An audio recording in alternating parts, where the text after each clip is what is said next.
tó fẹ́ 24 hours bóyá a máa rí nǹkan kan látọ̀dọ̀ lọ́ọ̀yà nurse àbí nọ́ọ̀sì fún rẹ̀ máa sọ wípé nǹkan tí mo sọ yẹn bó ṣe rí kọ́ nìyẹn òbí kìíní ṣe rí leléyìí òun kọ́. But after 24 hours that I've not seen any rebuttal or any other analysis, mo sọ pé ìrọ́sùn nǹkan tó sọ gangan nìyẹn. So tí kéèsì bá ti rí báyìí, what exactly are we looking for? But ìgbà míì honestly mi lè tàn yín bóyá mi ìdẹ̀ tí ìmọ̀ bí TikTok yìí ṣe ń wọ́ọ̀kì gangan ni bóyá èèyàn kan máa ní láti kọ́ mi because tí n bá ti wá online bóyá tí n bá ti wọ TikTok mi kí ni sáàkù tó máa ń show live yẹn tí n bá ti rí wípé àwọn èèyàn wa kan ó wà níbẹ̀ tí n bá ti login tí n bá ti tẹ kíní yẹn mo máa ń fi wípé ibẹ̀ la wà òun ló jẹ́ kí n dọ́dọ̀ Papariano lálẹ́ yìí. So ìgbà tí mo rí Godson tí mo rán èèyàn bẹ nǹkan tán pípù yìí sọ yìí táwọn tiẹ̀ ti Papariano sọ yẹn kò tiẹ̀ tẹ́ mi lọ́rùn because I feel like what these people ought to do níbi tá wà yìí is to first at least látànà kọ́kọ́kọ́ bẹ̀rẹ̀ sí apologize fún mi náà for the fact that we have made some insinuation, some assumption that might be totally wrong. Ó yẹ kẹ́ kọ́kọ́ apologize because I get it wrong. I go fún bẹ́ẹ̀ yẹn. Especially ẹ̀yin tó jẹ́ wípé lórí platform yín nothing sọ wípé it's on Monday this guy died. Tẹ́yìn náà ti analyze yẹ. 30 tilt towards it was on Monday. Ó yẹ kẹ́ kọ́kọ́ apologize. Wípé we are sorry o ẹ̀yin ti wá. Ó dà pa go fún bíbá yóò because ẹni tó ṣojú ẹ̀ gangan ó ti sọ fún wa wípé Tuesday ní kíní ìṣẹ̀lẹ̀. And one thing I try to make that guy understand is the statement, the evidence tí gbogbo yín ti ń rely lórí for the past 1 year àwọn tí ò ṣojú wọn nígbà tí nǹkan kan ṣẹlẹ̀ sí bọ̀bọ̀ yìí ni. Why is it that àwọn tó ṣojú wọn gangan lórí gbogbo kéèsì yìí if they come out to give their submission and narrative about this is what happened ẹ máa nírọ́ ni but àwọn tí ò ṣojú wọn tán bá sọ̀rọ̀ ẹ máa lóòótọ́ ni. If you look at the statement of DJ Bami at the inquest now, DJ Bami, Adura, Wunmi, and now relates it with the nurse, you see that it is the same thing. It is the same thing because mo lè máa ṣànàná àwọn nǹkan kan tó jẹ́ wípé I will tell you like Wunmi sọ nǹkan báyìí bó ṣe rí leléyìí Wunmi sọ nǹkan báyìí bó ṣe rí leléyìí. Now, at the inquest yesterday, let me even take it from the low-hanging fruit. At the inquest yesterday, the nurse said something. Tí mo feel pé any reasonable person ó yẹ kó analyze kó bẹ̀rẹ̀ sí ń rò wípé okay, how is this thing like this? The nurse said something. She said she left there after 10 in the night. Lẹ́yìn ìgbà tí wọ́n gbé bọ́dí ẹ̀ kúrò ní ibẹ̀ yẹn. That was when she left that house. Now the question is going to be, Joseph was in that house. He confirmed he saw the dead body under the step. Òun lọ sókè, òun wá sísàlẹ̀. Wọ́n sọ fóun wípé nọ́ọ̀sì kan ló gún lábẹ́rẹ́. Now the question as a sensible person lẹ́ntọ́pọ̀lù ẹ̀ ń ṣiṣẹ́ ni wípé Wunmi said it that we told you about the nurse. You are the one who said the nurse should go. Darosha in his statement also said it that we told you about the nurse. You said the nurse should go. You denied the nurse. You said you didn't see the nurse. The nurse also came yesterday that as of that day, she didn't know you, which is true. Because nurse is still that drama. As àbúrò Mohbad, báwo ló yẹ fẹ́ mọ̀ wọ́? But you were there after 10. Nígbà tán sọ fún ẹ wípé nọ́ọ̀sì kan ló gún bọ̀bọ̀ yìí lábẹ́rẹ́ tí gbogbo kíní fi ṣẹlẹ̀. Did you ask them, where is the nurse? Who is the nurse? Kí ni nǹkan tó ṣẹlẹ̀? Did you ask them? Because the nurse made something very clear that first hospital tán kọ́kọ́ gbé bọ̀bọ̀ yìí lọ nígbà táwọn débẹ̀, the doctor asked her, kí ni nǹkan tó ṣe fún bọ̀bọ̀ yìí, abẹ́rẹ́ wo ló fún, báwo ló ṣe ṣẹlẹ̀. The nurse did not say that they called the wife or they called the brother or they called the people they came together. The nurse said the doctor asked her, which simply means that they told the doctors over there l'hospital tó ń gbé lọ pé nurse tó fún lábẹ́rẹ́ lílé yìí o. And that made the doctor ask her like, kí ni nǹkan tó fún? Wípé bye.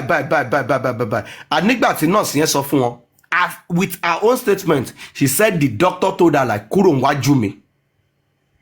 Like, leave here. I don't want to talk to you. Because wọ́n ti rí pé nǹkan tó fún yìí, it is either kò yẹ kó fún báyẹn, kò yẹ kó fún ní kíní yìí, or ó yẹ kó rí báyìí, or ó yẹ kó ní nǹkan kan kó tó fún ní kíní yẹn. Now, the second hospital, the nurse said even the doctor asked her again, like, what did you give this guy? So the two hospitals tán gbé bọ̀bọ̀ yìí lọ, the two doctors who attended to the body, either brought him dead or dead on arrival, asked the nurse, why is it that when Josie got to the house, you went upstairs, you saw pool of blood, on your way coming down, you saw that the body has been embalmed. Then you asked them what happened. They told you it's a nurse. But Josie is trying to tell us that he did not ask about the nurse or anything. Kò tiẹ̀ bí wọ́n pé nurse fún lábẹ́rẹ́ kẹ̀, nurse ọ̀hún dà. Who is the nurse? But the nurse confirmed that she was in that house as of the time Josie said he was there. So it simply means, I accept, I understand. It simply means it is either Wunmi or either Darosha had on the side told Josie that it is the nurse who, in fact, I'm arrest eléyìí kò lè lọ o and anything. And Josie told them like, no. Ẹ má worry eléyìí, nǹkan tó ṣẹlẹ̀ ti ṣẹlẹ̀ already. Without the knowledge of the nurse. Because I don't think any reasonable person will want to arrest the nurse. Then they will call the nurse, call Josie, and say like, nurse, Lily, you have arrest here. No. But the nurse waited for everything to play out. And the nurse left after she left that place because nobody in the family accused her of killing this guy. Though some people felt like it is a negligence and everything. But the main person, who is the Olori Ebi or whatsoever, felt like there is nothing with this. Nǹkan tó ṣẹlẹ̀ ti ṣẹlẹ̀. Ṣàmá máa dìímú ni tábà sọ pé nǹkan tó ṣẹlẹ̀ ti ṣẹlẹ̀ already. Wo ẹ jẹ́ ká lọ sin òkú, everything balance because ọjọ́ tabari bi ni bí ń wọlé. The nurse left that place not thinking that there's going to be any problem. And let us be sincere with ourselves. Èmi ò kí ń fẹ́ emotions sí nǹkan tèmi. The second day, the third day, the fourth day, the fifth day, even till the ninth day when this body was exhumed. As of the time people came out, were doing justice for Mohbad, protesting, doing rally everywhere. Nobody was thinking about the nurse. Nobody had anything to say about the nurse. The only reason for the whole justice was based on the pictures, the videos of the bullying we all saw. Nobody started justice for Mohbad based on even the narrative of Instablog that he died of air infection. Nobody started justice for Mohbad based on that. Justice for Mohbad was based solely on the videos of the bullying, of the assault, of the battering, of the abuse that we all saw. It is not about our people Yinokpa.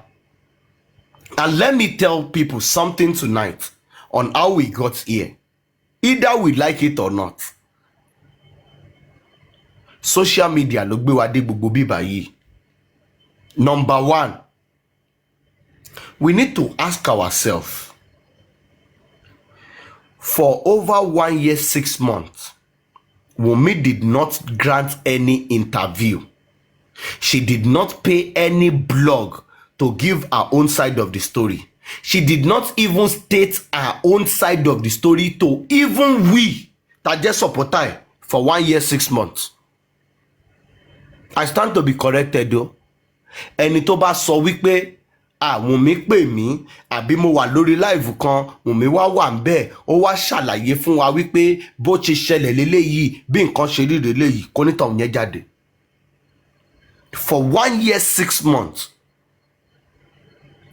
anybody tó bá sọ fún pé I'm a supporter of Wunmi, I support Wunmi, it is based on your own conviction and you think that what you are doing is what is right.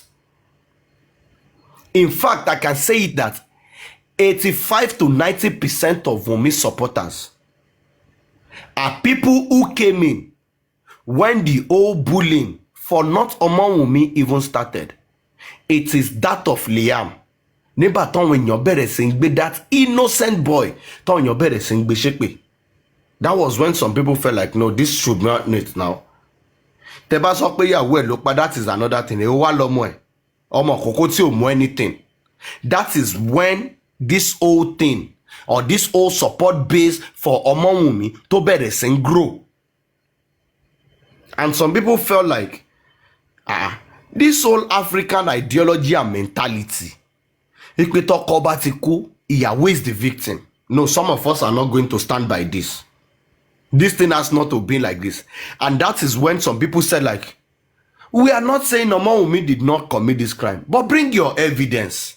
If you show me evidence that Wunmi did this thing, then we are going to backtrack. But in all of this, nobody brought evidence. And me, I can say it, that Ọmọ Wunmi has not come out to, aside this interview to bẹ̀rẹ̀ sí ń ṣe yìí o, but I can say like for over 1 year, maybe like 1 year, 6 months, Ọmọ Wunmi did not come out to tell anybody that I did not commit this crime. I did not do this thing. But most people on this side used their own discretion based on the subject matter. Ló gbé wa dé bí báyìí. And now, after 1 year, 6 months, or even 1 year, 7 months, nobody has been able to come out with a tangible evidence to say like, based on this evidence, Wunmi did this truly. The closest they've gotten to is the 3 seconds video, which the statement of the nurse yesterday has made it null and void. Because the nurse has made it very clear that I saw this guy alive. He was not dead. He responded to me. He asked me questions. We had an interaction before I started the treatment. So, báwo náà ṣe ti orí ẹ̀ tó dá sílẹ̀, wọ́n wá ṣe kinní kan, Zomo ló gbẹ̀ǹkùlé wọlé tó ní military training. Where has that come to play? You are free to say, oh, wọ́n ti bribe nurse, wọ́n ti ṣe everything. That is between you and the nurse. It has nothing to do with me. I'm not going to come to start debunking you. It's none of my business.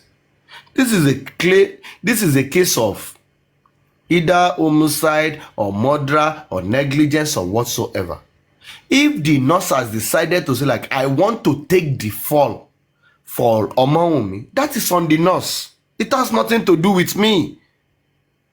Ẹ̀yin lẹ máa lọ bá nurse, tẹ máa lọ máa sọ pé àlàyé ṣe nǹkan tó ń sọ yìí, so correct. But don't forget the fact that before this whole social media brouhaha, tẹ́yìn fẹ́ máa analyze it, the nurse has already given a statement to the police The police had already documented her statement and forwarded it to the DPP. The DPP are taking the statement of the nurse to the magistrate for advice. So it has nothing to do with what she wants to come and say at the inquest. And if you are not being biased or trying to play emotion, you know that the nurse was being guided legally by advisor. Ewe alaye o lè fẹ́ mú kíni mọ́ sórí nǹkan tó máa sọ gangan nǹkan tó ju ẹ rí lọ́jọ́ yẹn within that September 12th is what you should state. Nǹkan tó wá rí afterwards, in fact long the 13, long the 14 is none of your business. And that is what the nurse did. If you carefully observe and analyze her statement, all what she stated is what happened on the 12th of September 2023. Every other thing, me mo tó bá fẹ́ analyze here, a jẹ́ wípé o ti ń gbé event after on the 12th, o ti ń gbé wọ́. The nurse said she didn't see Baba Mohbad, which is true. She does not know who this man is as of that day. She didn't know him. Show money. The nurse said like it is afterwards, lórí social media. Ni mo ṣẹ̀ṣẹ̀ ń rí wípé okay o, ṣé bàbá ẹ̀ lélẹ́yìí. She didn't know. So do you expect her to say that, oh, truly, oh, on the 12th of Mohbad, yes, I knew that this man is Mohbad's father. Then one of the cross-examiner will now ask her, how did you know that he was Mohbad's father if you have not met him or had an encounter with him before that 12th of September? How did you know he's his father? Báwo ló ṣe fẹ́ explain ẹ̀? Irú àwa yìí gan a máa analyze ẹ̀, a máa sọ wípé òun àti Jòsí ti jọ mọ́ra rí tipẹ́. Let us be sincere with ourselves. If you claim you don't know Mohbad, you don't know anything about him, it was pending that called you. How come that you are now giving a statement and you are saying that you know his father before that day and you are telling me you don't know him? Àwa yìí náà máa analyze it now. So Emma wò pé this case is over a year. Nurse ti ní legal adviser, DPP ti charge ẹni yìí and everything, ó ní lawyer tiẹ̀. So wọ́n ti coach òun náà wípé you going to the inquest, your statement should brought around what happened on the 12th of September 2023. Anything after that 12th is none of your business. Ọjọ́ tí nǹkan ṣẹlẹ̀ gangan òun ni kò sọ.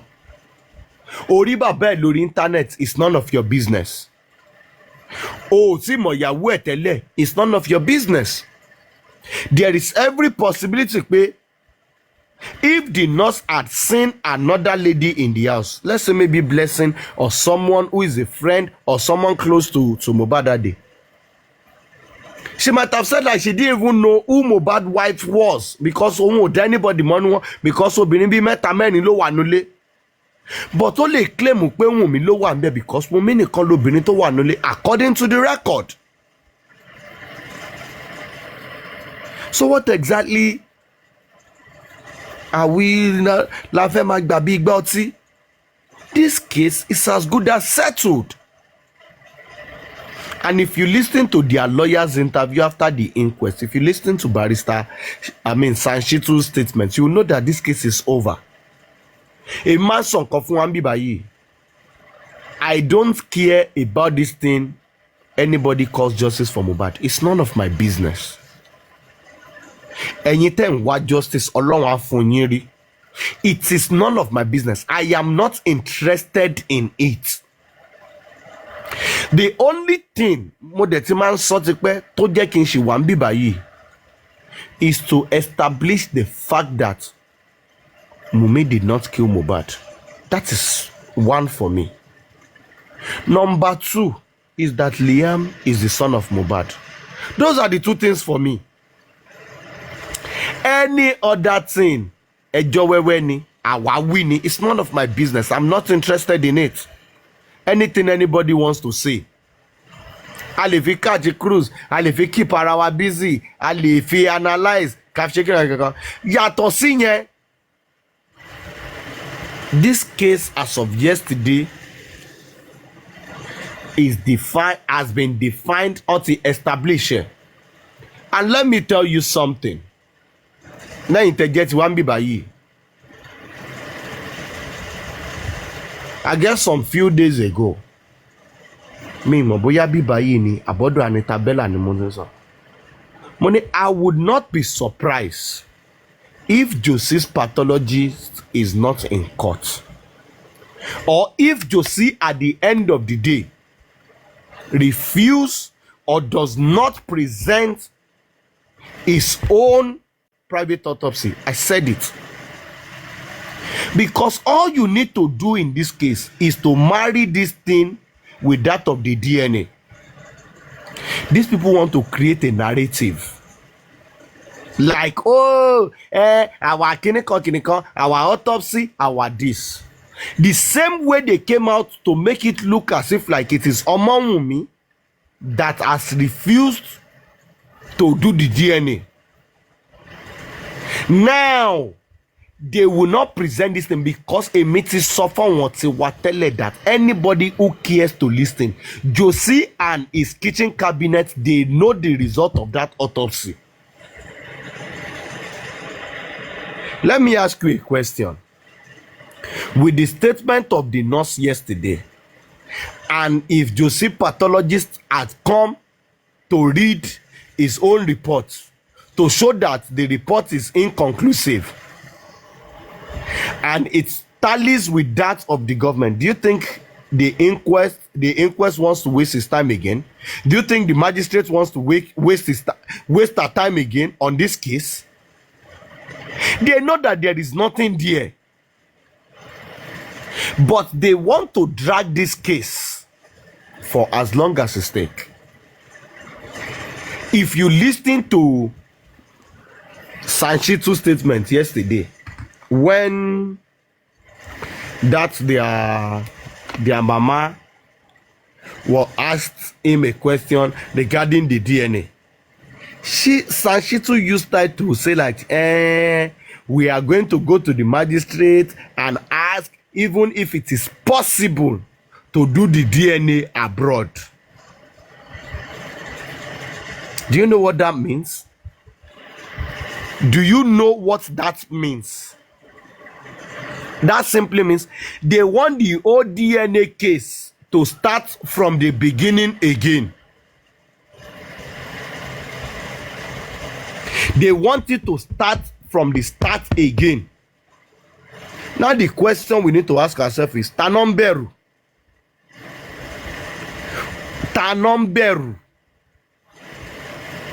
Why? But the thing is, you can be a lawyer or a legal advisor to somebody, but at the end of the day, you will still need to dance to the tune of your client. Because if Josie had told Sanchitu, my lawyer, I want you to go to court and go and file for, I need to get this DNA done outside the country, Sanchitu has no obligation. In as much as you are going to pay him for his service, at the end of the day, if the court grants it, fine. If the court does not grant it, you cannot blame him. So that is what they know. But nínú gbogbo case yìí, I don't know for anybody tó bá ṣe ń wá justice o. Yesterday, the nurse has nailed the coffin called justice for Mohbad.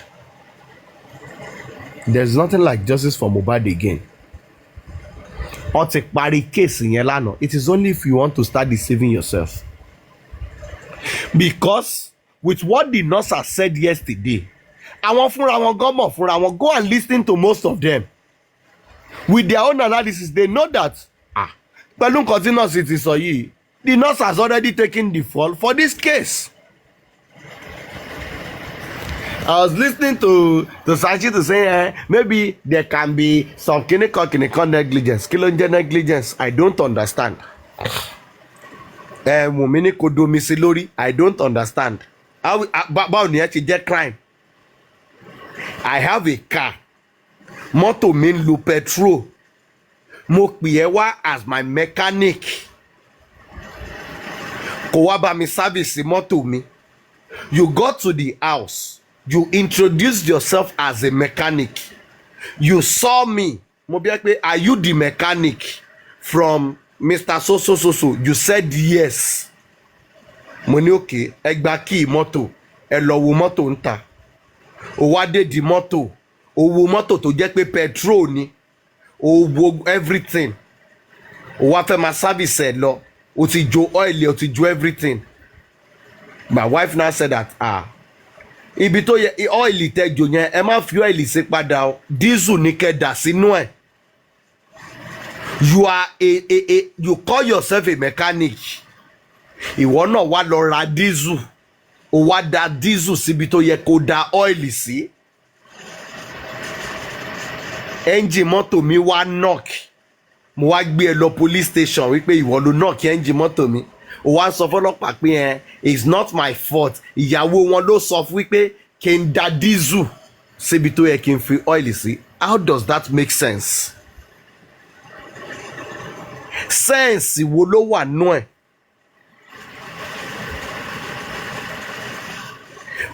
Sense, how do you even like let it make sense? Do you know why if somebody wants to have a surgery, why they will tell you that you need either a family member to come and sign to undertake that they should proceed with that surgery? Show more reason, sha. Nǹkan tó bá ti mú ẹ tó fọwọ́ sí wípé o sign pé kán go ahead pẹ̀lú surgery yẹn, o mean wípé o undertake pé anything that happens with that surgery, either good or bad, they should hold you responsible for it. It is not on the doctor or the hospital. So mọ̀ pé nǹkan tó mean ní ṣá. Ìwọ tó jẹ́ professional, quack tí o mọ̀ kankan pa ẹ̀, ó ní kó lọ ṣe nǹkan. You did not contest it, you did not do anything. Ó padà lọ ṣe, and you want the law to discharge you for that wrongdoing because you are saying that a quack. And in fact, in this case now, it has been established that you are also a quack.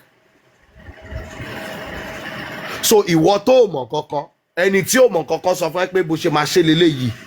So are you saying that if Wunmi had told you that tó bá ti ń react báyìí o, sniper la máa ń fún tó máa lọ mú, you go and buy sniper and give to him? Is that what you are saying as a nurse or as a medical practitioner to represent ara ẹ láti jẹ́?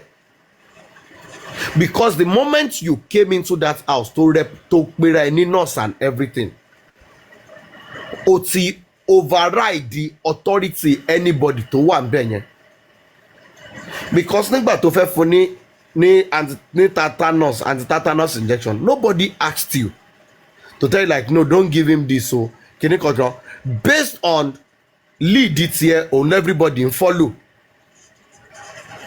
But on the other side, if I want to speak as a Nigerian, someone who understand how the Nigerian society works,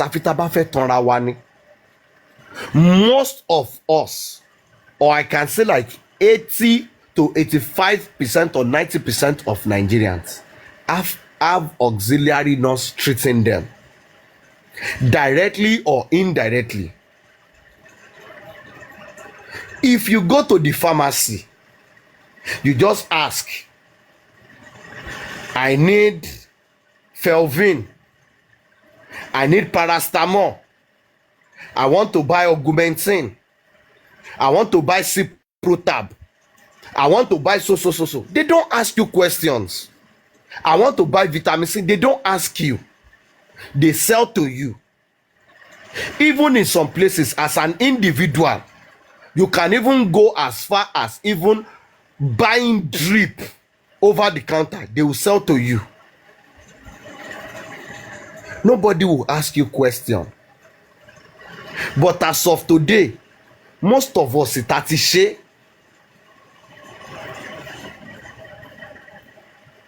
Most of us ìtàtí ṣe tàtí rògùn ní pharmacy àbí chemist la fẹ́ pé.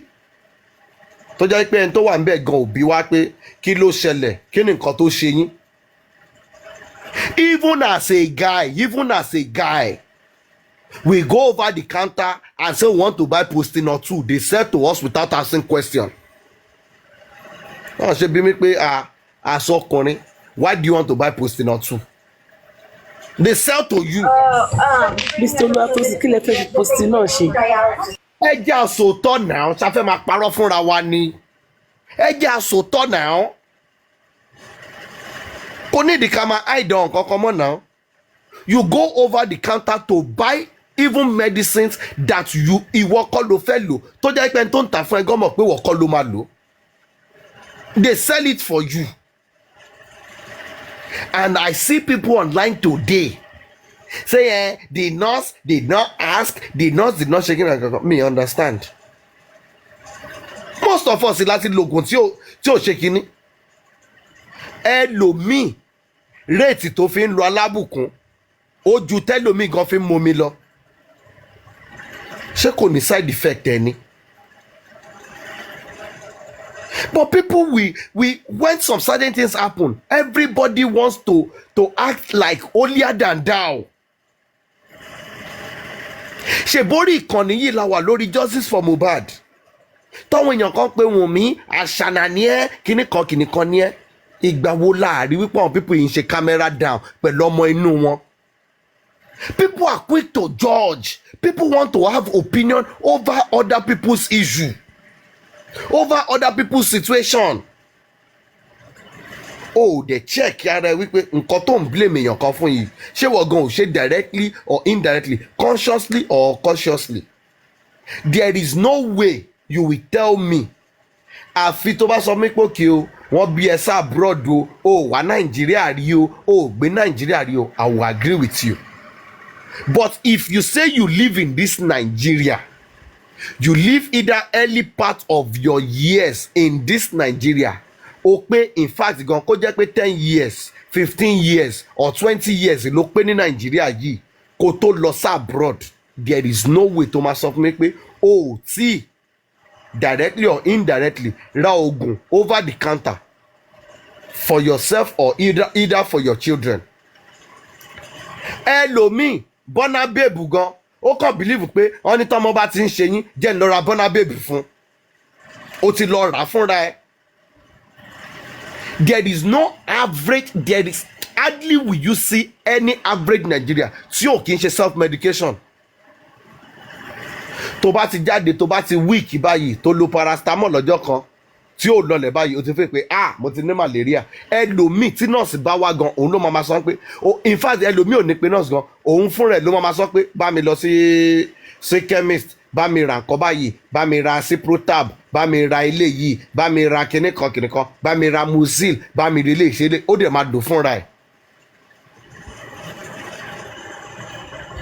Average Nigeria 80 to 85% of Nigeria self medication là ń ṣe. So I wonder when people say like, why didn't you take him to the hospital? Why didn't you take him to clinic? Me understand. Mélòó ni Nigerians tó ń rí tó ń lọ sí hospital? Téèyàn bá ṣubú tó bá jábọ́ lórí ọ̀kadà tọ́kadà là mọ́lẹ̀, táwọn èèyàn bá nífẹ̀ẹ́ náà máa gbé ẹ lọ sí chemist. Tí chemist bá ti apply first aid tán bẹ́ẹ̀ fi bandage sí níbi tí bandage bá wà àbí tí plaster bá wà, tọ́kọ oògùn fún ẹ, tán fún ẹ paracetamol tó gùn ara ríro, òun lọ lé ẹ lọ sùn ni. Do you know how many people tó ti l'accident tó jẹ́ wípé internal bleeding ló pa wọ́n? Because tó bá ti lọ lé báyìí ó ti wà okay. Nígbà tí COVID wà tó ń pa so many people labroad and everything, why tẹ̀ ṣe fi pé kò pa most people l'Africa? Because most of these things nǹkan tá ti wà exposed sí ni. Anybody ò dúró pé mo kọ́kọ́ fẹ́ lọ ṣe test kan àbí ẹlòmíì nígbà covid ló máa mọ̀ wípé ewé ń jẹ́ oògùn ń jẹ́. Bẹ́ẹ̀ lòmíì ṣe ń já ewé guava ló ń jẹ́wé tangerine ló ń jẹ́wé mango ló ń jẹ́wé dengoyaro ló ń fomi ọsàn sin ló ń ṣe gbogbo ẹ̀ tó ń ṣe papọ̀. Tó bá jẹ́ ìwọ gan ni covid tó wà nù ara èèyàn pẹ̀lú nǹkan tó bá kìbù anytime yẹn wàá sáré jáde. Wàá sá eré jáde. Ní táìmù covid ni mo mọ̀ wípé àwọn ẹlòmíì ń fi àbò níkín bẹ́ẹ̀ ṣe sọ pé ó ta tó yẹn àwọn ẹlòmíì máa ọ́ sínú mú wọn, ẹlòmíì á fi sórí imú, ẹlòmíì á fi para. These are self-medications that we use and most of the time it works for us. Tí n bá jáde, tí n bá lọ, tí n bá dé, kó rẹ̀ mí or anything, even if I'm with my family or anything. A sọ pé ó ti rẹ̀ mí o, ara ń ro mí pé kí náà kan ọmọ ẹ bá ń wógun ara ríro, òun everybody máa lò. Oògùn ara ríro ìsinyìí lọ́wọ́n èèyàn ń lo ibuprofen. Years ago àwọn tó bá ti dàgbà bí 10-15 years ago kò sí nǹkan kan tó ń jẹ́ wọn ibuprofen nǹkan kan tá à ń lò yìí. Counting ni oògùn chemist náà ti máa ta àwọn oògùn yellow àwa ń bẹ, red and white àwa ń bẹ, red and blue àwa ń bẹ. Wọ́n lè ka oògùn 20 fún ẹ, wọ́n á wá fi sínú kíní nylon tó máa ń dè yẹn, òun náà máa kà fún ẹ. Wọ́n dẹ̀ dájẹ́ lẹ́ẹ̀kan náà ni. Wàá lo oògùn 15 lẹ́ẹ̀kan náà, wọ́n bí ẹ̀dá kò jí láàárọ̀ kí kára ẹ má yá. Because ìtó máa lọ wo ibà, ìtó máa lọ wo àtọ̀sí, ìtó máa lọ wo kíní kan, gbogbo ẹ̀ ló máa wà ń bẹ̀. Bọ́n ṣe ń lò nìyẹn ní táìmù yẹn nìyẹn. So I don't understand how some certain things will now happen and people will now want to claim as if like kíní yóò ṣẹlẹ̀ rí kò rí kíní kan. Kíní yìí it has never happened before, why didn't you take him to the hospital? Me understand. Èèyàn tó fẹ́ bí first child yẹ tó lọ bí sílé alágbo. So onítọ̀hún yẹn ló feel pé willingly ó fẹ́ lọ sí hospital, okay òun ò dórí ayé. Now the nurse has made it very clear that this guy was very conscious, he was in the right state of mind nígbà tó ń débẹ̀. So if this guy had told them that, imagine wípé Mohbad had told them like I'm not going to the hospital, mi fẹ́ lọ sí hospital, ẹ má gbé mi lọ sí hospital o. And Wunmi now forced them to say like alaye ẹ máa gbé lọ sí hospital, anything tí ó bá òun kò ṣẹlẹ̀ ẹ jẹ́ kó ṣẹlẹ̀ sí, ẹ gbé lọ sí hospital. Ó wá jẹ́ wípé nígbà tó wá gbé lọ sí hospital náà fún ní same treatment yìí tó gbòdì lára ẹ̀ tó gbàbẹ̀ lọ. The talk today even from àdúrà tó jábúrò Mohbad is going to be that ẹ̀gbọ́n mi sọ wípé ká má gbé òun lọ sí hospital, ìyàwó ẹ̀ ló ní ká má gbé lọ síbẹ̀.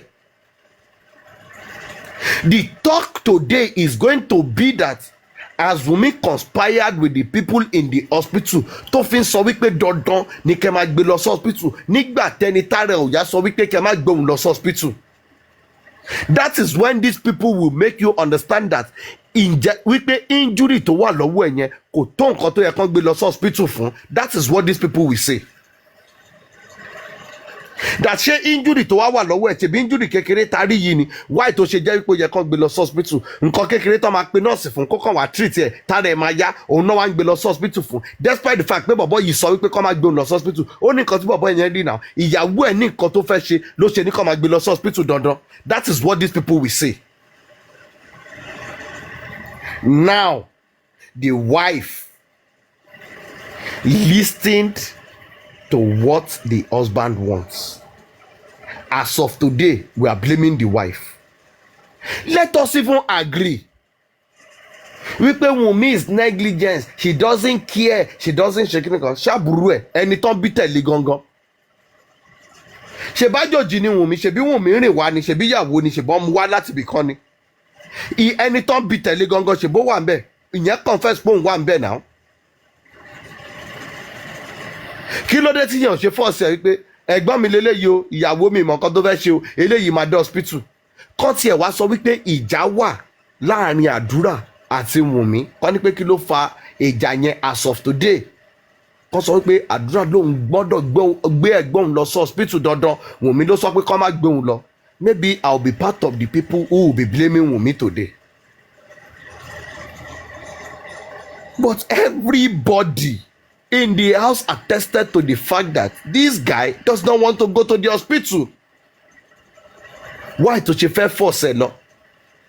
Ṣé mọ̀ wípé as of today pẹ̀lú gbogbo nǹkan tá à ń gbọ́ yìí tó bá jẹ́ wípé lóòótọ́ ni Mohbad give consent pé kán gbé òun lọ sí hospital tẹ́ gbé lọ sí hospital tó eventually kò sí hospital yẹn ṣé o mọ̀ wípé ẹ̀yin tẹ́ gbé lọ sí hospital yẹn ṣé mọ̀ pé ẹ ti commit crime because you took an adult to an hospital without his own consent.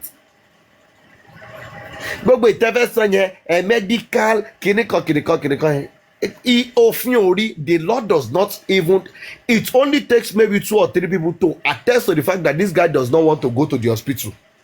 Ìwọ ló ní kó máa gbé lọ sí hospital. You are the prime suspect. The doctor is going to work free. Anybody to treat ya work free. Ìwọ tó ní kó gbé lọ síbẹ̀ yẹn ìwọ gangan ni prime suspect. Ìwọ ló máa lọ sílẹ̀ fún crime yìí. Nǹkan tí law sọ nìyẹn. Now ìyàwó ó ti ṣe fọ́kọ ẹ̀ ó ti ṣe nǹkan tọ́kọ ẹ̀ sọ. Èmi ò mọ̀ tẹ́lómi. Like I've said it long time ago, me in Nigeria I have my own personal nurse tó ń treat me Dr. Lamẹjọ. Gbogbo ìtẹ́sán pa kéèsì Mohbad, it does not change anything for somebody like me. I have my own nurse. My nurse will treat me today, tomorrow, and any time that I feel sick or weak. Me, the lost hospital. Nǹkan tó dẹ̀ máa ń fà ni wípé hospital Nàìjíríà tó bá ti gbé ẹdẹ bàbá yìí kó sún tó bá ṣe ń sun orí bẹ́ẹ̀dì báyìí 30,000 ti kọ́kọ́ gun orí owó ẹ̀ 30,000 ni tó ṣe ń sun orí bẹ́ẹ̀dì báyìí bẹ́ẹ̀dì wọn kún kolú yẹn tí ó dàbí student bed tí ó tó nǹkan kan yẹn bó bá ṣe ń sun orí ẹ̀ níbi tó ti ṣíìpù jù láyé yìí òun ló ti máa san 20,000. Wọ́n ń lọ jẹ sí hòtẹ́ẹ̀lì tó lè tọ́nù báyìí tó bá tọ́nù jù lórí bẹ́ẹ̀dì hospital ilẹ̀lẹ̀ ló ń lọ wọ́n ti lọ jí ẹ sí 20,000 30,000. tó bá sun one day tó bá fún ẹ ní bill 50 something thousand ló máa gbọ́. Tí nọ́ọ̀sì mi bá dẹ̀ wá treat mi lé pẹ̀lú gbogbo ẹ̀ mo lè má san ju 15,000 lọ mo lè má san ju 18,000 lọ ara mi dẹ̀ ń yá. Báwo ló ṣe ní kí n gbọ̀nà hospital? Let us be sincere with ourselves. But I listen to some people, especially àwọn tó ń gbé Nàìjíríà. Guy tá ṣe ti lọ tẹ́títì, why tá ṣe gbé lọ hospital? The wife, me understand. Kí ló ń jẹ́ the wife? Now, another thing again, tí mo tún mú jáde, tí nurse yẹn tún clarify, tí mo marry pẹ̀lú statement tí Wùnmí, is the fact that ó ní nígbà tán gbé wọnú ilé, how many minutes ló take wọn láti confirm ẹ wípé this guy is dead? The nurse said 15 to 20 minutes. Now Wùnmí sọ wípé nígbà tán gbé wọlé kóhun tó mọ̀ wípé kán tó sọ fún òun wípé bọ̀bọ̀ yìí ti kú is about 20 minutes. Ẹjọ́ ṣó wrong? Tẹ bá gbọ́ nǹkan tí nọ́ọ̀sì sọ àti nǹkan tí Wùnmí sọ ṣé nǹkan tó wrong wà nù ẹ̀? For most of us tẹ́tí lọ sí hospital rí tó bá ṣe ń gbé patients yẹn wọlé bóun yìí kẹ́ gbé wọlé ní emergency tẹ́ bá ti ń gbé sórí stretcher tó bá ṣe ń tì wọnú lé yẹn ìtaná máa dá yín dúró sí gbogbo yín tẹ́ wà ń bẹ̀. Ìtaná máa dá yín dúró sí. And I don't think there is any hospital in Nigeria tó jẹ́ wípé téèyàn bá kú the doctor àbí the nurse will just come out and just come and explain to everybody eke ẹni tẹ́ gbé wọlé sínsìn yẹn ó ti kú o. They don't do it like that. They will first look around. They will ask you who are the family members. Àwọn wo ló wà níbí báyìí? Ta ló tiẹ̀ dàgbà láàrin yín? Ta lè bá sọ̀rọ̀? Ta lè ṣe kíní kankan? Bó o tiẹ̀ rírí wàá ṣáà ti wọnú fíìmù Yorùbá ó ṣà ń ṣẹlẹ̀ l'Africa Magic. Ṣé dókítà máa jáde síta tó wà ní pé ṣẹ́yìn lọ́kọ àbí ṣẹ́yìn ìyàwó àbí ṣẹ́yìn lólórí ẹbí ẹjọ́ jẹ́ kí n rí yín ẹ rí mi lọ́fíìsì mi. Òun ló máa mú lọ sọ́fíìsì tó máa sọ pé we are so sorry o we tried our best we ṣe kíní kan we heal but God is the kinikan we are so sorry we lost him or her. Doctor nínú ọ́fíìsì ló ti máa sọ kò lè sọ fún everybody gbangba. In fact gan wọ́n á tún máa sọ fún onítàn tọ́kọ́ sọ fún yẹn pé ẹ máa mọ bẹ́ẹ̀ ṣe máa lọ sọ fún wọn ta o. So in case like this. In fact in some situation which I have experienced before ní general hospital tó ti jẹ́ wípé ìyàwó onítàn yẹn gan wà ń bẹ̀ wọ́n máa sọ wípé ẹ kọ́kọ́ fi style sọ fún ìyàwó onítàn yẹn kó máa lọlé bóyá kó lọ mú nǹkan wá nílé wọ́n á kọ́ ní pé kí ìyàwó ẹ̀ kọ́kọ́ kúrò ń bẹ̀ náà. Wọ́n lè sọ pé wọ́n nídìí aṣọ àbí wọ́n nídìí omi gbóná àbọ̀ nídìí kíní kankan ẹ máa sáré nídìí láti lọ ṣe omi gbóná wá àbẹ máa nídìí láti lọ máṣu ẹ̀ wá wọ́n á kọ́ ní kí ìyàwó yẹn máa lọlé náà kó lè kúrò ní vicinity yẹn. Tíyàwó yẹn bá ti ń kúrò náà máa sọ fún ẹ̀yin tẹ́ wà mẹ́ pé kíní bàbá ti ṣẹlẹ̀ o ẹ mọ bẹ́ẹ̀ ṣe máa lọ sọ fún ìyàwó ẹ̀ nílé o kò lè padà wá mọ́. But in this case they were acting as if like Wunmi was there. They told Wunmi everything. They ṣe kíní kan. And Wunmi was the one taking the whole decision. Ẹ sọ pé first place ìtàn wà not ti fún wọn ní death certificate. And tí o believe tó ní kẹ́ máa gbé lọ sí second hospital ṣe believe pé onítàn yẹn believe death certificate ẹ̀yìn kọ́kọ́ issue. Ẹ sọ pé èèyàn ti kú onítàn yẹn ò believe ó ní ẹjẹ́ àwọn agbé lọ sí hospital rádaràda lọ eléyìí ń sọ. Ṣe believe ṣe feel pé onítàn yẹn believe on death certificate yẹn ṣe feel pé ó tiẹ̀ understand anything. If nurse tí òun ṣọkọ ẹ̀ ló kú tí òun ṣàbúrò ẹ̀ ló kú tí òun ṣẹ̀gbọ́n ẹ̀ ló kú tí òun ṣe family ẹ̀ ló kú bá sọ wípé òun wà destabilized òun ò tiẹ̀ lè understand anything tó dẹ̀ ń ṣẹlẹ̀ mọ́. How do you now think as a sensible or reasonable person wípé ìyàwó ẹ̀ gangan ó believe pé nǹkan tó ṣẹlẹ̀ lélẹ́yìí. I've shared it before with some people. I don't know if it's on this platform or another platform about my grandma. When she died, we were living in the same house. I had my own flat at the back of the house and everything. Wọ́n sick, wọ́n ṣe anything. Wọ́n sì jí láàárọ̀. She has a shop in the front of the house cause wọ́n ti dàgbà kan máa ń jẹ́ kán ṣe business yẹn. Wọ́n ta àwọn sweet àwọn wóróbo fún ọmọ tó bá ń lọ school and everything. Wọ́n sì jí láàárọ̀. Wọ́n sì ṣí ṣọ́ọ̀bù fúnra wọn wọ́n pàtẹ ọjà wọ́n fẹ́ ṣe everything. Àwọn ọmọ tó wà nílé gan tó ń lọ sí school gan àwọn náà ṣì ń sọ fún wọn pé àìwọ ò wọṣọ dáadáa ó ṣe kíní kan jẹjẹrẹ.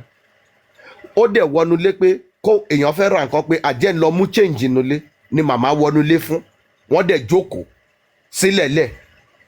Nígbà táwọn ọmọ tó fẹ́ ra nǹkan ti dúró tán rí pé kí màmá jáde tí táìmù ti ń lọ náà bẹ̀rẹ̀ sí wọn pé màmá nígbà tán bẹ̀rẹ̀ sí ń pariwo náà tó wà nulẹ̀ náà jáde síta tó wọn pé what happened?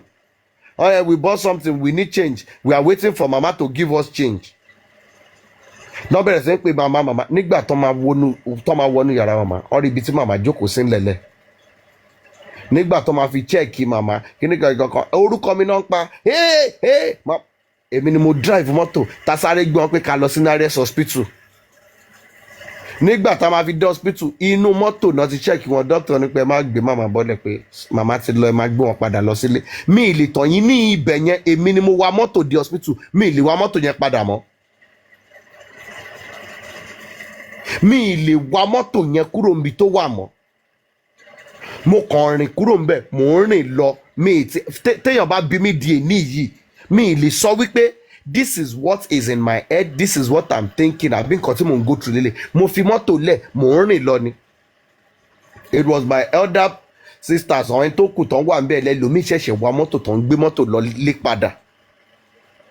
But there are some certain grief that if you've not experienced it you cannot analyse pé bọ́ọ̀mù èèyàn ṣe ń react lélẹ́yìí. In that situation tèmi wà yẹn ẹlòmíì lè sọ pé nígbà tó ṣẹlẹ̀ sí grandma òun o àbí nígbà tó ṣẹlẹ̀ sí ìyá òun o àbí tó ṣẹlẹ̀ sí sísítà òun tó ń ṣe sọ kíní kan báyìí òun lòún gan wanu mọ́tò tóun wà lọ bó ṣe rí fóun nìyẹn.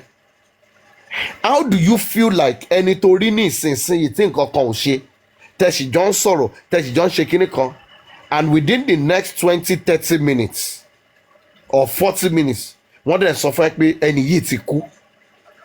How are you going to feel? Do you think like this thing is just normal? àbí ṣó fi pé nǹkan téèyàn kàn máa rẹ́rìn sí tó kàn máa fi pé ó ti kú nìyẹn, ṣó fi pé bó ṣe normal nìyẹn. Let me tell you something, kọ́lọ̀ má jẹ́ àrí láburú o, ọlọ́run àjẹkẹ́mi oníkálukú wá gùn on everything. Bí most of us bá a ṣe jọ ríra wa rí lórí platform yìí, bá a ṣe jọ ríra wa rí lórí platform yìí, but takàn jọ ń sọ̀rọ̀ takàn gbóhùn ara wa. There are some certain people, like if they are not on this platform for maybe like even 2-3 days, people are going to start asking questions. I've seen it happen here. Like kí ló ń ṣẹlẹ̀, màríyàn báyìí kẹ́ ṣọ́ọ̀ṣà wà okay, ṣọ́ọ̀ṣà kìíní kankan. I've seen situations where some people are asking us like so person ò ṣe gbúrò wọn ṣá rí wọn kọ́ ṣe kankan, and it is the host that say like àwọn wà okay bóyá lọ ṣe nǹkan kan ni o àbọ̀ ṣe kìíní kan. Now imagine wípé onítọ̀hún yẹn kò kàn wá online yẹn bó kàn ṣe kankan. Now imagine a situation whereby like kọ́kàn sọ wípé ọ̀tá èèyàn kan ó kàn lọ for no reason lẹ́yìn tẹ́ ẹ rí pé ó máa ń wá online ó ń sọ̀rọ̀ every time and everything. It is only you will feel somehow. There is no way you will not feel somehow. Ẹni tí mo ṣì gbọ́ tó ṣì give submission lọ́jọ́ wo ń bì báyìí onítọ̀hún yẹn ti lọ nìyẹn. Ó rírí o mọ́rí o, but you will feel somehow. Now talk of ẹni tó ń bá gbé tó ń bá sùn tó ń bá jí tẹ́tí wà papọ̀ for years and everything tó ṣe rí in the like 30-40 minutes or 1 hour ago, and all of a sudden they just tell you like he's dead. Ṣó fi pé onítọ̀hún yẹn ó máa wà in the right state of mind láti máa wò wípé the next thing we should do is let us take it to the morgue. Me understand ṣé 97-year-old ni lẹni tẹ́ ń sọ̀rọ̀ ń pa ẹ̀ ni, ṣé ẹni tó ti mọ̀ wípé ẹni yìí ti dàgbà o kọ́lọ̀ nǹkan jẹ́ kó lọ ni o, ṣóun ló ń sọ ni. Have you even lost someone you loved before? Because Sherry nígbà mi, if I listen to some certain people talk, I feel like these people, they are not human. Tí experience nǹkan rí ẹni tó love tó bá lose ẹ ní mọ̀ gbà mí ó máa mú fóònù ẹ wà fẹ́ dial number ẹ pé bóyá tí n bá pè bóyá ó tiẹ̀ lè receive call, ó lè send the text message sí kó máa wò pé àbó máa reply, because you start wà bẹ̀rẹ̀ sí imagine nǹkan kan nu orí ẹ wípé ó dà pọ̀ máa ní òkú máa ń bá láàyè sọ̀rọ̀, bóyá tí n bá mẹ́sẹ̀gì ẹ̀ bóyá ó tiẹ̀ lè sọ̀rọ̀, bóyá ó lè bá mi sọ̀rọ̀, bóyá ó lè ṣe nǹkan kan. You go to bed in the night sometimes and feel like maybe this person will appear to me in my dreams and talk to me about some certain things. Do you know how it feels? You've not lost someone you loved before. That is why when I listen to these people, but ó máa ń dùn mí pé àwọn ẹlòmíì ti experience ẹ̀ but ìkà tó wà nù wọn náà fi ń wò wípé bó ṣe yẹ kó rí fún mi rè. Like if you are here and you are questioning Wunmi that this is how she ought to react or act lọ́ti ṣe nǹkan ọmọ 24-year-old ní nǹkan tí ò ṣẹlẹ̀ sí rí, ẹlòmíì tó wà ní 50 years 60 years gan tọkọ bá kú mọ́ lórí gan díẹ̀ ló máa kù kó má ya wèrè, and you sit comfortably be analysing she owed in negligence of care, negligence of kinikan. What are you people saying? And she wrote they have fired the nigger, you can see her body language, you can see kinikan, she said this, she said that. Wunmi ṣe try now tó ṣe ń bá yín rojọ́, ẹlòmíì tó ṣe máa wò yín gan, ẹlòmíì reason tí ò ṣe balance obìnrin míì tí ò ṣe balance dè níyì torí pé ọkọ ẹ̀ kú ni, especially àwọn ẹni tó bá lose ọkọ ní bí i young age, ẹni tó jẹ́ wípé ó kọ́kọ́ love tó jẹ́ first love wẹ̀.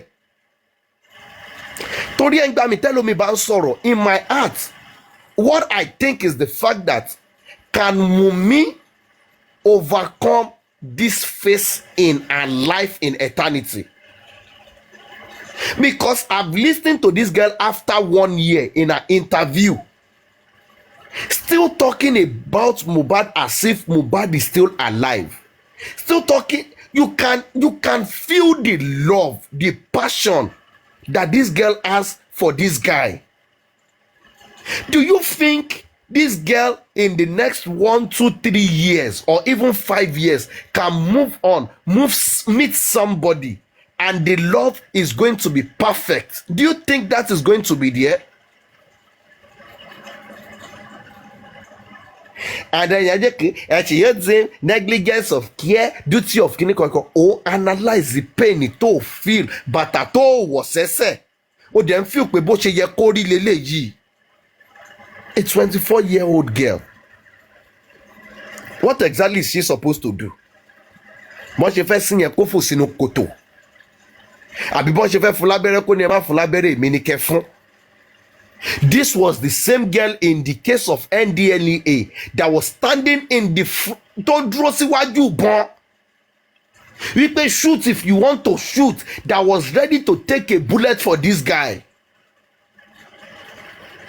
And people, majority, 70 to 80% of people who are crucifying, condemning this girl as of today are people who don't even know Mohbad physically when he was alive.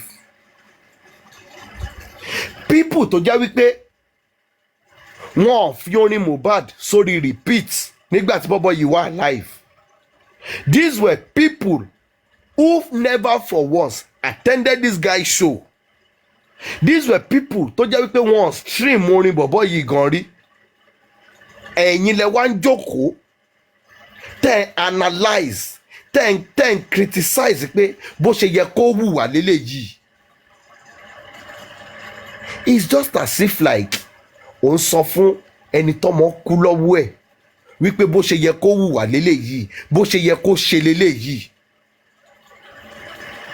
Ẹlòmíì lose ọmọ tó jẹ́ wípé ẹ̀rín ló máa rín, because as of that time sense ò síbi tó wà mọ́, ó kàn máa rẹ́rìn ni.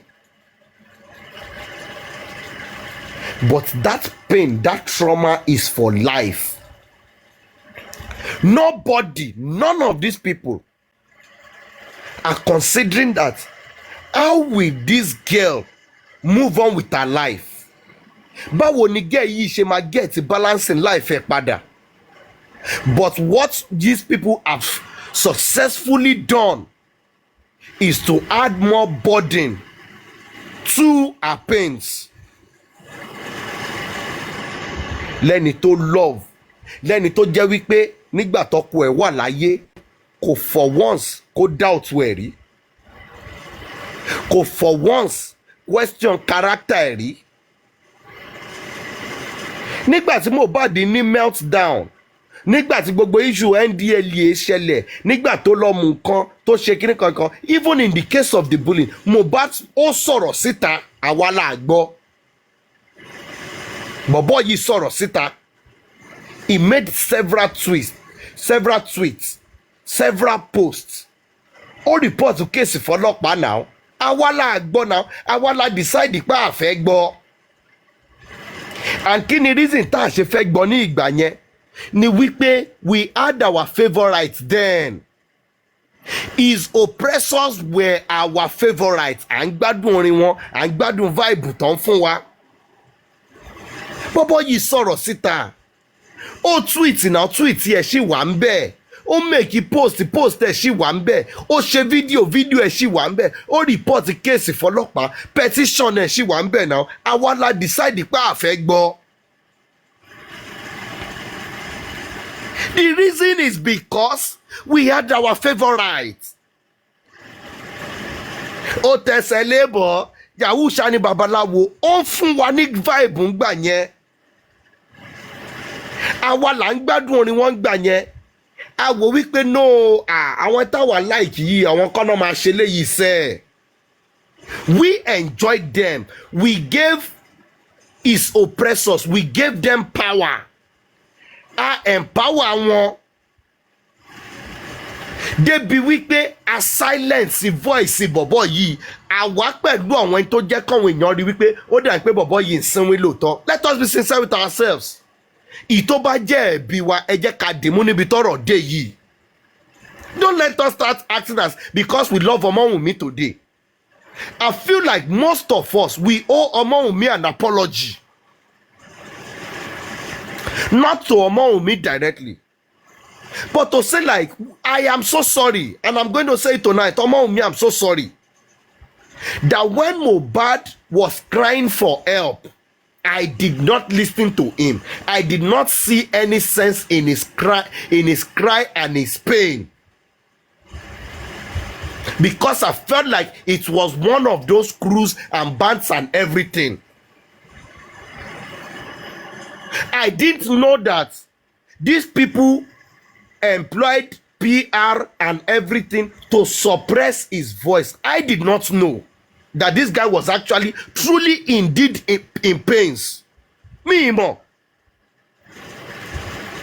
Ẹjọ́ torí t'Ọlọ́run níbi tá bá dé yìí. If you truly feel like you love Omowunmi, and you know about this case, not when this guy died. Látìgbà tó ti kọ́kọ́ pariwo síta, and you did not speak up. If you like, you vibe, you don't vibe or anything. But tó bá mọ story yẹn gbà yẹn nígbà tí bọ̀bọ̀ ìkọ́kọ́ pariwo síta, ta ti ń gbọ́ wípé wọ́n nà, wípé wọ́n ti ń fẹ̀ díẹ̀ gbolẹ̀, wípé NDLEA ṣe kíní kan, tí bọ̀bọ̀ yìí ṣe fídíò wípé wọ́n fóun ní nǹkan mu, wọ́n ṣe kíní kan, tá a believe bọ̀bọ̀ yìí. I think if you are honest within yourself, to the feel wípé o ní conscience, o feel wípé lórí òtítọ́ ló dúró lé, saying I support you is not enough as of this time. We owe Mohbad and even Omowunmi an apology. Even Liam, we owe him an apology. To say that ní ìgbà tí bàbá ẹ̀ pariwo síta, I am so sorry that I did not listen or believe in him. I am so sorry. Èmi Oluwatosin, I can say it tonight. Wípé jọ̀ọ́ torí t'Ọlọ́run. Mo lè má sọ ní ìjẹta o. Mo lè má sọ ní kíní o. But ní ìgbà tí nọ́ọ̀sì ti jáde tó jẹ́ kó yé mi wípé òun lòun gun lábẹ́rẹ́, tí bọ̀bọ́ yìí react sí pé Wùnmí kọ́. I feel like now is the time for each and every one of us to be sincere and give our apology to Mohbad, even in death. To say like, Mohbad, we are sorry. Because nǹkan tó ń pariwo ń gbà yẹn, tó ń fight ní ìgbà yẹn, ó ti ṣojú wá sìn, a experience ẹ̀ sìn yìí, because wọ́n ṣe fún ìyàwó ẹ̀ àtọmọ ẹ̀ sìn yìí, àwa experience ẹ̀. In fact, some of your family members wọ́n enhance àwọn tó ṣe fún ẹ ní ìgbà yẹn, and I'm so sorry. Because if I had knew, tó bá jẹ́ wípé wọ́n lè turn back the hands of time ni, wípé wọ́n lè yí padà ń sìn for Mohbad to be alive. Nígbà tá a rí fídíò NDLEA yẹn tí bọ̀bọ̀ yìí ń pariwo wípé wọ́n nà òun, wọ́n ṣe kíní kan, must speak up. Tó bá jẹ́ wípé time yìí ni, lóòótọ́ ni, I'm going to speak up for you. And tó bá jẹ́ wípé bí a pé Mohbad rán èèyàn tó speak up fún lóòótọ́ tó support ẹ̀ lóòótọ́, bóyá bọ̀bọ̀ yẹn ò bá má ní high blood pressure or other health issues tó jẹ́ kí gbogbo abẹ́rẹ́ tán fún tó fi wá react sí. Maybe it would have not have happened. Let us be sincere with ourselves. This is not about I support Omowunmi, I am Team Wunmi or not. Collectively as a whole, we all feel Mohbad. But àwa ń wá àtúnṣe wípé ìyà tó jẹ bàbá kó má jẹ ọmọ, kó má jẹ ìyàwó, òun làwa ń ṣe níbi tá dúró sí yìí. So that it will not be a case of I am sorry Mohbad, I am sorry Wunmi, I am sorry for Liam. No. Mohbad, I am sorry. But in as much as I'm still alive, I still have this voice. I might not be able to do much, but I will protect the wife and the kid and the child. To fi sílẹ̀ yìí, I'ma protect wọn. I'ma protect wọn. Bóyá torí pé Mohbad fún rẹ̀ mọ̀ wípé àwọn èèyàn fèlì òun ló ṣe jẹ́ wípé spirit ẹ̀ ò sùn tó fi ń wà káàkiri wípé ẹ ní fìyàwó àtọmọ mi lẹ̀, ẹ máa protect àwọn eléyìí. because ìyà tó jẹ mí tó jẹ́ kóun wà níbi tóun wà yẹn òun ò ní wò kó jẹ́ ìyàwó àtọmọ òun. Maybe that is why we all are here, because tẹ́ bá jókòó ẹ bira yín now. I see most people here, virtually most people tó wà níbí báyìí ló ní career, ló ní business, tó ní nǹkan tó ń ṣe. Ask yourself, why are you here? Nobody is here because of gifts. This is the only platform where you don't see host or anybody on the panel saying give the host, oh yeah, give the host and follow the host. Èmi ò gbọ́ rí níbí báyìí. Láti over 1 year tèmi ti wà níbí báyìí mi ì gbọ́ rí ká sọ pé gift the host and follow the host, mi ì gbọ́ rí. Nǹkan ẹyọ kan ṣó náà máa ń tọrọ fún lórí platform yìí, like lásán ni. Tó bá dẹ̀ máa wo like yẹn gan kọ́ má lè flag wa kẹ́ má lè jábọ́ ni, because host ti rìn lọ òun gan ti wà ń bíṣẹ́. Gbogbo tèmi fi ń ro ẹjọ́ wẹ́wẹ́ tí mò ń tò káàkiri, ẹjọ́ wẹ́wẹ́ tí mò ń tò yìí, host lè wà ń bíṣẹ́, host lè máa pawó, ó ń ṣe pàáwà, ó ń pawó, èmi wà ń bí báyìí mò ń rojọ́ wẹ́wẹ́, ṣe bẹ́ẹ̀ ń ríran. Ẹ máa wòran. That's the only thing tó wà lórí platform yìí, likes ẹnìkan náà ń tọrọ fún. Bóun ò jókòó sí ibà mi tí ìgbọ́rí kí ọkọ sọ pé follow the host yo, give the host, mi ìgbọ́rí bóun ò gift yà lálálálá, bóun ò má gift pé kíní kan. So it simply means there is a spirit saying like ìyà tó jẹ bàbá ò gbọdọ̀ jọmọ. And at the end of the day, is the truth not coming to light? Tẹ́ bá rọ àwọn èèyàn kan ṣo tó sì ń jàdù truth yẹn lé ní ẹ lọ watch ẹ, àwọn tó ń jàdù content ni. Torí ẹgbàá tí mo ti give submission mi lórí ọ̀dọ̀ Papariano, mo mọ̀mọ́ jábọ́ lórí platform ẹni, because this guy is just looking for likes, he's just looking for engagement. Àwọn tí ò fẹ́ jẹ́ kí kíní yìí tán nìyẹn, because as of today, if justice for Mohbad should end today, what exactly do anybody fẹ́ lọ ṣe lórí platform Papariano? What do you want to go and do there? Let me ask you a question, and I'm not using this to shade or to insult anybody or anybody. Ẹ try ẹ wò, host wo lẹ rí wípé justice for Mohbad ló fi bẹ̀rẹ̀ àbí ló fi wà tí most people fi mọ̀ ẹ́ tó wá lọ tó ló fẹ́ lọ bẹ̀rẹ̀ nǹkan míì tó sì ní followership yẹn, èèyàn mélòó ló try ẹ̀ tó rí? Èèyàn mélòó ló lè sọ wípé when I left justice for Mohbad mo á lọ bẹ̀rẹ̀ show mi, neutral show, mo dẹ̀ ṣe ń rí followers, mo dẹ̀ ṣe ń rí gbogbo ẹ̀, ó sì ń dàbí èèyàn mélòó? Kò sí. Let me tell you something today. Even if tomorrow, if Temi says like, oh, me she just for Mohbad mo fẹ́ máa fi platform yo, máa ṣe mash up or hook up or anything, she might not be seeing much followers but her followers will still be there, because nǹkan Temi ti rí níbí báyìí is the fact that kíní yìí níbí báyìí ó ti di group, ó ti di bí family, ó ti di safe space for most people láti kàn wá.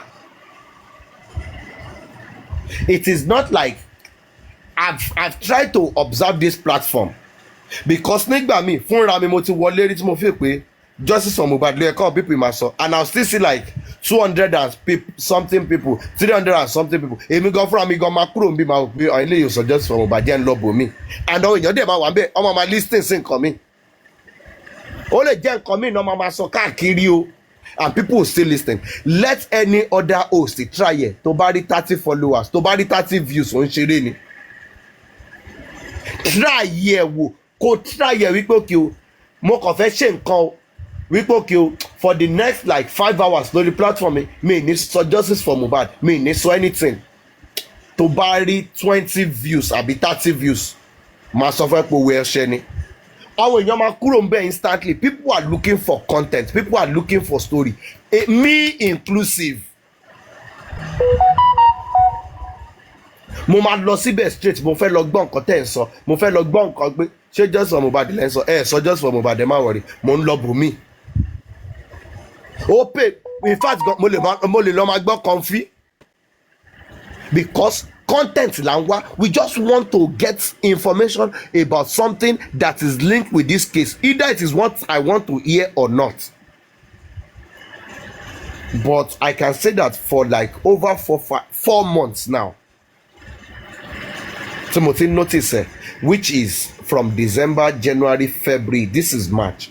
Timothy notice the list Timothy rimbi bayi ton sọ̀rọ̀ tí ó relate mọ́ justice ton kàn ṣe kíni kan Timothy rimbi bayi is 198 views. Kẹ́lẹ́ mọ̀ pé mi observe dáadáa 198 views. Ṣáà people yìí ní sùn ṣé ẹ̀yin òkè ń lọ bòbí ṣe sọ pé justice nìkan lẹ ṣe ń bí báyìí. But mo rí pé àwọn ẹni tó wà ń bí báyìí wọ́n ti sọ, and months ago I've said it somewhere. When the first issue of Temi and our neighbor, because I don't even want to mention name, happened then, I said it. I said Temi's platform is like home to most people in Tim Wumi's camp. Temi's platform is like home.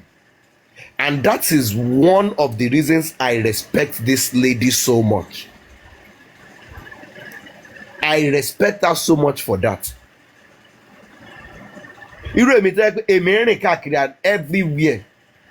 I've not seen her message me for once. I said like, Mr. Tosin, èmi like ibi tẹ́ ti lọ sọ̀rọ̀ yẹn o, ẹ má lọ máa síbi kan mọ́. I've not listened to her anywhere. I can say it that categorically nígbà tí mo ṣì máa ń wá síbí báyìí, nígbà tí gbogbo ilé gan tó ṣì dàbẹ́ ní pé